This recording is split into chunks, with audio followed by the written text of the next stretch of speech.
It is such a joy to be here with Al Kelly, Chairman, CEO of Visa. And Al, on this day that we connect to talk about the importance, the focus that you have on diversity inclusion, we're reminded how important this topic is, the great sadness that we all witnessed, the acts of violence overnight in Atlanta, and of course, leaving at least 6 women, Asian women, dead. How does this focus the mind for you? How much does it mean to you as a business, as a leader, to see true diversity and inclusion? Well, Caroline, first of all, it's a pleasure to be with you. And you start with a very, very difficult subject. What a tragedy what happened last evening in the Atlanta area. So horrific. And my heart goes out to the families of the victims and to the victims themselves who found themselves in an unbelievable situation. I can't even imagine it. Unfortunately, this has been a trend for the last year. Since this pandemic started, it looks like there's been over 3,000 attacks against Asians or Asian Americans or people from Pacific Islands in the United States alone. That is just horrendous. And I think a lot of it has to do with foolish, stupid people thinking that these folks are there to blame for the pandemic coming to the United States. I don't know what the motivation of this particular killer was, but it is just so unfair and so horrible to see the way these people are being treated. And it's against every value in my body and every value that Visa espouses. And I can just simply say we stand with our Asian Pacific Island colleagues, our clients, our merchants, our friends in wanting to see this type of violence go away. There's no place for it anywhere in the world, Caroline. And talk about some of those ethics, those morals, those focus, those pillars that Visa has been building for so long, and but particularly a moment of focus post the George Floyd killing us, and this moment where a health crisis became an economic crisis, became a social crisis. I'm interested in really what Visa is seeing in terms of your role within there, not only within your people, but I want to talk more expansively about the stakeholders, in particular about your consumers, because this is a moment for financial inclusion. How do you see that? Well, much has happened in this world in which we live in the last year.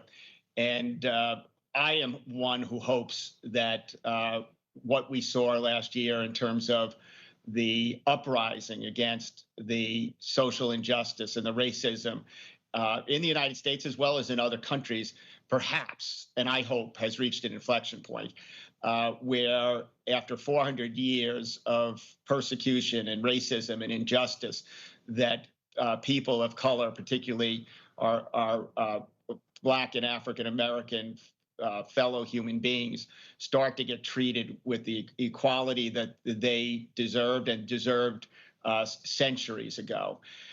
It is our obligation as individuals, and I believe an obligation of corporations, to stand up for what is right. And we as a company are a true global company that wants to see everyone everywhere lifted up. And so it's at the fabric of our vision and mission as a company. And we've really tried to up our game as it relates to diversity and inclusion as part of our corporate purpose over the last year. We've always been active in this space, and I think we've done many, many good things and we've made progress. But if I'm honest, we can do better. And we need to do better. We need to do better as individuals. We need to do better as a company, in my case, Visa, and we need to do better as a society. And we've taken a number of steps in the last year to move from diversity and inclusion being a set of very important activities to it being a core part of our strategy, a core business imperative, Caroline. I'll talk to us, though, also about this. It makes not only good moral sense, ethical sense, but good business sense for Visa to target the unbanked, to ensure that you can offer new tools, ways and means of transacting, not just here in the United States, but globally. Can you give examples of how you're doing that, where you're seeing innovation? Without question. We estimate, Caroline, that there's 1.7 billion people on the face of the earth today that are unbanked and outside the financial mainstream. That's 1.7 billion potential customers for us. It's also 1.7 billion human beings that we're trying to help. So we're doing any number of things, starting with the most basics of having programs on financial literacy, financial training to make sure that we can get to as many of these folks and they understand what a debit card is versus a credit card. What is a bank account? What is insurance? Very, very basic financial models and financial concepts that aren't known unless somebody teaches you to them. You're not born understanding them. We are also working very hard with a real focus on small businesses, particularly women-owned businesses around the world. What we have found is that women-owned businesses tend to really lift up their families and their communities. That kind of motherly instinct adapts itself to business, and women hire other women, and they look to spread their success with their family and with their greater communities. So we've been spending a lot of time and effort trying to help those people. We've made a $200 million commitment to small businesses around the world to help them lift themselves up. And there's a number of initiatives that we've undertaken, including we've made a $20 million commitment to Women's World Banking to make money available. Women have a really hard time getting access to capital. It's a big problem in most of the world, and we want to try to do our part to help get them access to capital. And we're working with governments and clients to talk about how we bring these people into the financial mainstream. And as I said, what I love about it is it's got this dual win of helping our fellow human beings around the world, but it also helps us bring more people into the financial mainstream, which is good for our business as well. Of course, women, minorities have been the hardest hit from the pandemic. Even here in the United States, you see it in the labor data, you see it in the businesses that are going under at the moment. They're not even filing for bankruptcy, just having to close. I'm interested in your perspective of what you've been doing with work with small businesses here in developed world too, because we've seen that the delay in interchange fees, for example, and the way in which that should help still e-commerce at this really crucial time in terms of the recovery. But what else are you seeing enough from the government at the moment in terms of the support, the latest stimulus? What more are you trying to do as a corporate? Well, first of all, your underlying point is absolutely right. Small businesses have been hammered during this pandemic, and it's a real problem. They were already going through an issue of being squeezed by a lot of the big players as it was, and then the pandemic came, and they found themselves dealing with their customers being heavily locked down. The key to being successful in the pandemic, and frankly post the pandemic, is you have to go digital. And so one of the things we're focused very hard on, Caroline, is to get as many small businesses up to speed on what that means. And that means everything from being able to accept contactless payments, because increasingly consumers worry about cash carrying germs, and they want to make sure that the small business owner is able to accept a tap to pay transaction. We want to make sure that these small business owners have an omni business where they have a good website where their customers can order online and have food or goods delivered to their home, or consumers can order online and pick up at the store. There's a big difference between the small business owner who has been able to have the resources and the expertise to go digital versus the small business owner that hasn't. We've put people on the streets. We have people going door to door to merchants to talk to them. We can't do that nationally, but we've been doing it in city centers in a number of cities around the United States. And we've made a commitment globally to digitize 50 million small businesses over the next couple of years.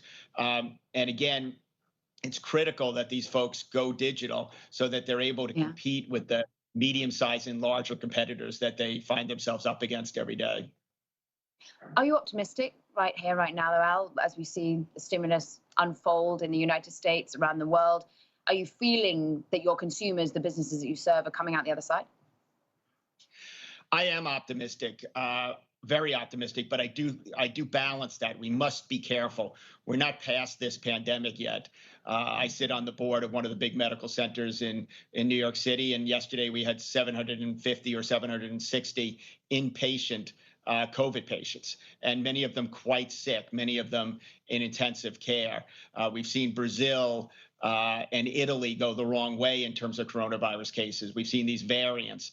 But on the other hand, we've seen real progress on the vaccine. What science has been able to do in terms of bringing multiple vaccines to fruition very, very quickly, and governments now working to get shots in the arms of consumers is critical. I think about two things in terms of the importance of the recovery. One is consumer comfort. Are you comfortable going back into restaurants? Are you comfortable going back to a movie theater or a fitness center? And then the other word I think about a lot is mobility. Today, still much of the borders around the world are locked down. It's very difficult to go from one country to another. In some cases, a virtual impossibility. And in some cases, it's totally restricted by the government. We've been following the travel restrictions of 200 countries for the last 6 or 7 months. And while they've eased up a little bit, Caroline, they're still quite rigid. And I think until we get to the point that we have consumer comfort, and with going into more dense environments, and we have a easing of restrictions that promote more mobility, I think we will make some progress in the recovery. But I'm hoping and I'm hopeful that as we enter the summer months in the Northern Hemisphere, and we get more and more people vaccinated, that we'll see more opening, more travel, et cetera. I do believe that consumer travel is going to come back quickly and fairly intensely. I think that people are either stuck somewhere, or they are so desirous of seeing children and grandchildren and parents, see friends, knock things off their bucket list that they want to play, they want to visit, events they want to go to. But I think that we will see an increasingly positive environment as we get into the second half of the year. But we must all remain vigilant. All of the mask wearing, social distancing really does work and help. So but all that said, I'm optimistic about our future. Let's talk about the optimism you have for Visa's future, and internally as well within your own employee base, the stakeholders we talked to, your consumers, the businesses that you serve. But let's talk about the people that you work alongside, because diversity inclusion is something I know you've taken very much a focus on internally. Just yesterday announcing a new chief diversity officer, head of corporate responsibility. What was the reaction to that? The reaction has been incredible, actually. I've had at least 4 or 5 emails of people who told me they cried, or it brought tears to their eyes. By the way, we've had a chief diversity officer over time, but in our HR function. And I think what we're all realizing is that diversity is a lot more than a talent alone agenda. And as I alluded to earlier, as part of bringing diversity and inclusion from a set of well-organized and very important activities to it being a real business imperative, I wanted to set a tone right from the top. And I was able to recruit somebody that I have some history with, a woman named Michelle Clark, who has been the CEO of the Greater Greensboro United Way for the last 8 years, and she'll be joining us in May as our chief diversity officer. She'll also have oversight over corporate responsibility, our foundation, our social impact work, all of the programs that we do with small and medium-sized and women-owned businesses around the world, all of our philanthropic activity. All of those things should go together. And I think it was high time that we brought them together as opposed to having them spread over multiple groups. I also wanted to send a clear signal to people inside Visa, people who are considering doing business with Visa, people who are considering coming to work for Visa, that we take this so seriously that the head of diversity and corporate responsibility reports directly to the chief executive officer and sits on the executive committee of 15 people who run the firm globally. And I think really interesting that you said you wanted to set the tone, send a message right from the top. And actually, we've had some really thoughtful audience questions coming in, particularly via video. We went out, we solicited questions globally for those to come and bring their questions to you. And I just want you to listen to this one about hierarchy within a business. Just take a moment. Hi. My name is Chris Johnson. I work with the Johnson O'Connor Research Foundation. I am the Director of Finance. And my question is, how have you looked into your own organizational hierarchical structure to create a flatter structure to engender equity? I feel like it's the structures that need to change. Thanks. Al, your Well, I perspective appreciate. on hierarchy.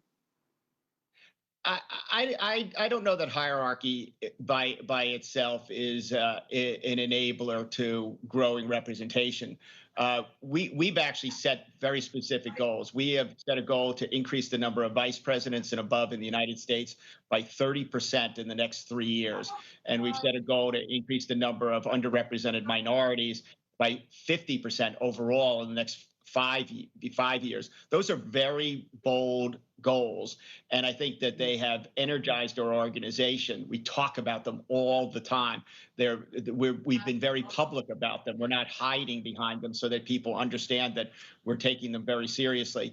But I think the real solution to equality is to get everybody involved. And I don't necessarily subscribe to the fact that a structural change will be the enabler. I think it's about buy-in, passion, mindset, and making it a business imperative, and people get rewarded or punished for not stepping up and doing what they need to do. Talk about that buy-in. Talk about ensuring that this is lasting change that you're putting into place here. It certainly feels like it with the executive hires, with those bold commitments, as you say. You've also got scholarships. You're thinking about the talent pool. How are you looking at that at Visa? Well, I'm a believer that you've got to build a company, and you certainly have to solve the diversity problem through both your farm system, if I can say it that way, as well as hiring veterans and experienced folks.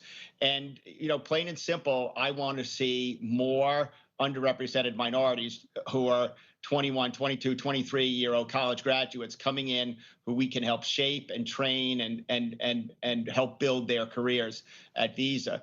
So when the George Floyd incident happened, lots of companies with the greatest of intentions wrote checks to various organizations. I didn't want to do that. I wanted to do something that was sustaining and that would go on and would send a signal and bear fruits for many years. So we made a commitment to something called the Visa Scholars and Jobs Program. We put initially $10 million into it. We're in the midst right now of going through the applications with the help of the Thurgood Marshall organization to pick the first 50 Visa scholars. These will be seniors in high school who will go off to college with much of their college education funded by Visa. And if during those 4 years, as we get to know them, they do their part in terms of their schoolwork and stay in contact with us, et cetera, we are guaranteeing them a position at Visa upon graduation from college. And imagine the flow, Caroline, of 50 young people, 50 Black young people coming through our doors every, whatever it turns out to be, June, July, or August of every year. Look, they all won't stay at Visa for 40 years.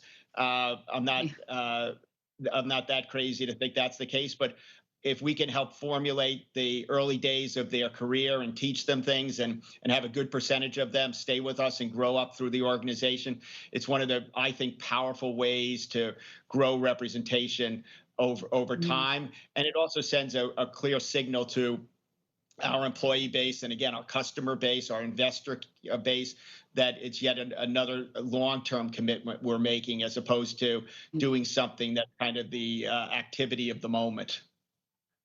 And we've only got a minute left, but there's a perfect audience question that's just come in on the back of that, because you say about how scholars you hope will stay, but perhaps not the entire 40 years with Visa. But talk about that maintaining the diverse employees. How are you seeing the retention rate? How do you retain that talent? It's a phenomenal question.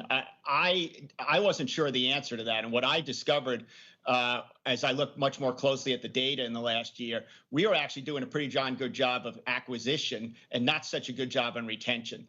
The world it's gotten very competitive for Black talent. And the reality is that I have a belief that people join companies and they leave leaders. And so we're doing a much better job of making sure that and we hope for all of our talent, but particularly our young Black talent, that they're working for good leaders who are coaching them and developing them. And therefore, they will not have their eyes wandering to look at other opportunities outside. But that said, sometimes great opportunities come around that somebody needs to go do. And we, in those cases, wish them well. But retention is a real focus and will continue to be a real focus, Caroline. Well, we hope that they see many more leaders being born of Visa, but we want to thank you as the leader of Visa for spending some time with us today. Al Kelly, what a joy to speak with you. Thank you, CEO and Chairman of Visa.